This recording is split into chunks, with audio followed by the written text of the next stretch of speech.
Hi hello, कैसे हो प्यारे बच्चों। मैं आई होप आप अच्छे होंगे। आज मैं आपके लिए जैव परिक्रम का तीसरा लेक्चर लेकर आया हूँ, लाइव प्रोसेस। ठीक है, आज के लेक्चर में हम रेस्पिरेशन करेंगे। मैंने आपको ह्यूमन न्यूट्रिशन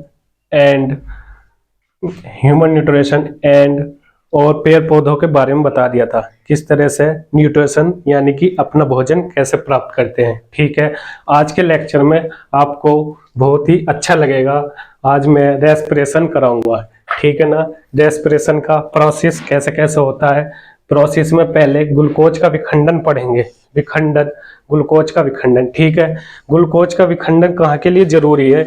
जो ये कोशिकाएं होती हैं कोष में, ये कार्बन डाइऑक्साइड एंड ऑक्सीजन को, गैसों को आदान प्रदान करती हैं। जैसे मैंने आपको पेड़ पौधों में बताया था, जो पत्ती के बारे में बताया था, रंध्र के बारे में बताया था, जो गैसों का आदान प्रदान होता है उसमें छिद्र के बारे में बताया था। इसी तरह तो यहाँ पे भी, मानव में भी, ह्यूमन में भी, तो इसमें कोशिकाएं होती हैं छोटी छोटी, जो ऑक्सीजन का एंड कार्बन डाइऑक्साइड का आदान प्रदान करती है। ठीक है बच्चों, उसके बाद जैसे ये कोशिकाएं होती हैं, जैसे हम ऑक्सीजन लेते हैं तो ये फूल जाती हैं, एंड जब ऑक्सीजन हम छोड़ते हैं यानी कि सांस को हम छोड़ते हैं बाहर की तरफ, तो ये छोटी हो जाती है। यानी कि जैसे गुब्बारा होता है, जैसे ही हम गुब्बारे में हवा भरेंगे यानी कि वायु भरेंगे तो वो फूल जाता है और वायु बाहर निकल जाती है। तो उसके बाद वो बुग्घारा जो है वो बुझ जाता है, यानी कि छोटा सा हो जाता है। ठीक है, इसी तरह इनका भी यही प्रोसेस है, कोश का। ठीक है बच्चों, उसके बाद ग्लूकोज का विखंडन। ग्लूकोज कहाँ से आता है? प्रोटीन में से आता है। प्रोटीन वाहक होता है ग्लूकोज को, यानी कि प्रोटीन वाहक होता है। प्रोटीन जो है ग्लूकोज के परिवर्तन, यानी कि प्रोटीन ही परिवर्तित करता है ग्लूकोज को। इसमें 6 कार्बन होते हैं और कोशिका द्रव्य में होती है ये सारी क्रिया कैसे होती है? जो सेल्स होती है उसकी बाहरी सेल्स एंड सेकंड सेल्स होती है, सेकंड झिल्ली होती है। जो सेकंड झिल्ली, आंतरिक झिल्ली जो होती है, वो ग्लाइकोलाइसिस यानी कि चिकना पदार्थ होता है जो परावर्तित करता है उसको तोड़कर। तो ये पायरुवेट वायु में अणु, ठीक है, पायरुवेट में कन्वर्ट कर देता है। ठीक है बच्चों, इसमें 3 पद हैं। 3 पद क्या है? एक तो हम यष्टि के बारे में यानी कि खमीर के बारे में बताएंगे, खमीर के बारे में बताऊंगा। ऑक्सीजन का अभाव यानी या कमी। ठीक है, अभाव का मतलब होता है कमी। ठीक है, मैंने कमी भी लिख दिया, ये एनसीईआरटी में नहीं मिलेगा। ये बात भी ध्यान रखनी है, जब आप ये लेक्चर ले रहे हो तो आपको एनसीईआरटी अपने पास रखनी है, जब ही आपको अच्छे से समझ में आएगा ये लेक्चर। ठीक है बच्चों, उसके बाद जो फर्स्ट है एथिनॉल, इसके 3 पद थे। तो ये फर्स्ट जो एथिनॉल, ये जो ऑक्सीजन की अनुपस्थिति में होता है। एथिनॉल कार्बन डाइऑक्साइड ऊर्जा। ठीक है, यष्टि या खमीर, जब हम वाइन या ड्रिंक वाइन बनाने के लिए, ये बियर बनाने के लिए, तो उसमें यूज में जो आता है एथिल एल्कोहल आता है। एथिल एल्कोहल के बारे में आपको केमिस्ट्री में अच्छे से समझाया गया है, डीपली में। ठीक है, कहाँ कहाँ पे कैसे कैसे यूज होता है और इसका ये फार्मूला है। ठीक है बच्चों, जब आप 11वीं में आओगे तो आपको इसके बारे में अच्छे से डिटेल में बताया जाएगा। ठीक है बच्चों, उसके बाद यष्टि यानी कि खमीर, इससे क्या क्या बनता है, काय काय में यूज होती है ये? Beer, wine, lotion, perfume. ठीक है बच्चों, ऑक्सीजन का अभाव, जब हमारी बॉडी में ऑक्सीजन का अभाव होता है या लैक्टिक अम्ल बढ़ जाता है। ठीक है, जब एक्टिक अम्ल बढ़ता है तो बॉडी पेन, पेशी दर्द एंड मसल्स पेन होता है। ठीक है बच्चों, हमारी पेशियों में, कोशिकाओं में, ठीक है, उसमें 3 कार्बन अणु होते हैं। उसके बाद जो ये पेशी दर्द होता है, इससे राहत पाने के लिए आपको मालिश या व्यायाम करना होता है, जिससे क्या रिलैक्स मिल जाता है। कुछ टाइम के लिए रिलैक्स मिलता है, वो भी 1 आध घंटे के बाद रिलैक्स मिलता है। फिर उसके बाद आएंगे हम थ्री पद पे, ऑक्सीजन की उपस्थिति। ऑक्सीजन की उपस्थिति, ठीक है, ये हमारी ह्यूमन के बारे में, ये पूरे जीव यानी जो भी जीव है उसके बारे में ही बात कर रहे हैं, ठीक है। ये जो है ऑक्सीजन की उपस्थिति, उपस्थिति कहाँ पर होती है हमारी बॉडी में? माइटोकॉन्ड्रिया होती है एक, ठीक है। एक कोशिका जो होती है वो माइटोकॉन्ड्रिया होती है, जो जब आप 11वीं या 12वीं में आओगे तो आपको माइटोकॉन्ड्रिया के बारे में अच्छे से डीपली में एक यानी कि कोशिका का एक चैप्टर है, कोशिका का एक चैप्टर है पूरा 11वीं में। जब आप उसमें ये पढ़ोगे नहीं, कोशिका की पूरी डीपली में पढ़ोगे, इस चैप्टर को आप डीपली में पढ़ोगे तब आपको ये देखने को मिलेगा। कहाँ तक मिलेगा? 11वीं में मिलेगा, 12वीं में मिलेगा, बीएससी में मिलेगा, एमएससी में मिलेगा, ठीक है बच्चों।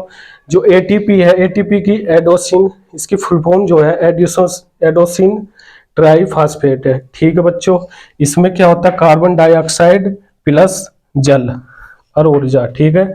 ये ऊर्जा का इंजन कहा जाता है, यानी कि हमारी बॉडी को जब ऊर्जा स्टोर करनी होती है वो माइटोकॉन्ड्रिया का कार्य होता है। इसके बाद सारा जो जितनी भी अनलिमिटेड सेल्स होती है बॉडी में, सभी में ये माइटोकॉन्ड्रिया पाई जाती है। इसकी जो खोज की थी वो बेंटन ने की थी, ठीक है बच्चों, ध्यान रखना। अब आते हैं ह्यूमन रेस्पिरेशन। ह्यूमन रेस्पिरेशन में फर्स्ट जो है ये नासाद्वार में एक नासाद्वार वायु प्रवेश होती है, ठीक है बच्चों। वायु प्रवेश कैसे होती है? इसमें नासाद्वार में कुछ जैसे हेयर्स पाए जाते हैं। हेयर्स जो होते हैं जब वायु प्रवेश करती है, यानी कि सिलाई बोल सकते हैं, सीलिया बोल सकते हैं, तो जब ऑक्सीजन यानी कि वायु एंटर करती है तो जो वायु में कण होते हैं, छोटे छोटे धूल के कण जो होते हैं, तो उनको यानी कि क्लीन करके एंटर करती है वायु यहाँ से, ठीक है।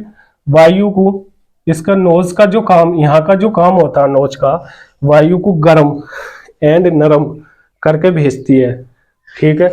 इसका डायरेक्टली जो संबंध होता है वो फेफड़ों से होता है, ठीक है। और भी चीजें आएंगी। मुख में जो मुख की जो झिल्ली है, यानी कि अंदर से गीला रहता है, तो जैसे वायु होता है, वायु लेते हैं अपन, वायु लेते हैं तो ये चिकनी, अंदर से चिकनी होती है इसके पर, मुंह की बकल कैविटी की अंदर की जो वो चिकनी होती है लेयर, तो वो ऑक्सीजन को अवशोषित करती है। यहाँ से भी ऑक्सीजन ले सकते हैं। मुख से जो ऑक्सीजन लेती है वो मछली लेती है, मछली से डायरेक्टली गलफड़ों में जाती है, ठीक है। इसका जो एग्जाम्पल है मुख से मछली है, और भी है लेकिन अभी आपके लिए वो जरूरी नहीं है, आगे लिए जब आप अगली कक्षा में आओगे तब आपके लिए जरूरी है, ठीक है बच्चों, ठीक है। उसके बाद एक ये है कंठ आएगा। कंठ जो है, कंठ का मेन काम जो है वो आवाज बनाने के लिए है, यानी कि आवाज स्वर बनाने के लिए है, आवाज, ठीक है, आवाज बनाने के लिए है। श्वास नली जो है ये ऑक्सीजन के लिए एंटर करती है फेफड़ों में, ठीक है बच्चों। उपास्थि के वलय होते हैं, रिंग ऑफ कार्टिलेज, ठीक है। उसके बाद ग्रासनी का जो पूरा हिस्सा है वो नासाद्वार से जुड़ा होता है और मुख द्वार से जुड़ा होता है, ठीक है।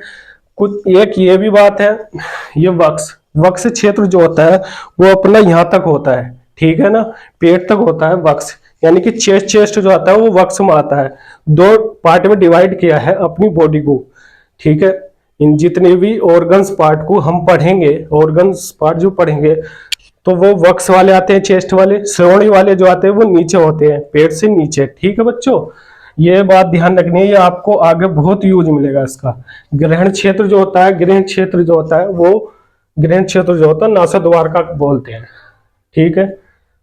उसके बाद कोशिकाओं के बारे में मैंने बता दिया था, ये जो रक्त और फेफड़ों के टचिंग में रहती है, ये कोशिका जो है ये फेफड़ों और रक्त के टच में रहती है। डायाफ्राम का कार्य क्या है? जब हम ऑक्सीजन श्वास लेते हैं तो ये ऊपर की तरफ होता है, यानी कि ऊपर को फैल जाता है, और जब हम ऑक्सीजन छोड़ते हैं तो नीचे हो जाता है। ठीक है बच्चों। उसके बाद इसके बाद हम फिर पसलियाँ, रिप्स जो पसलियाँ होती है 24 होती है। ठीक है, जो फेफड़े के ऊपर होती है, जो कवर करके यानी कि सुरक्षा देती है, वो सुरक्षा के रूप में होती है, फेफड़ों की सुरक्षा के रूप में होती है ये।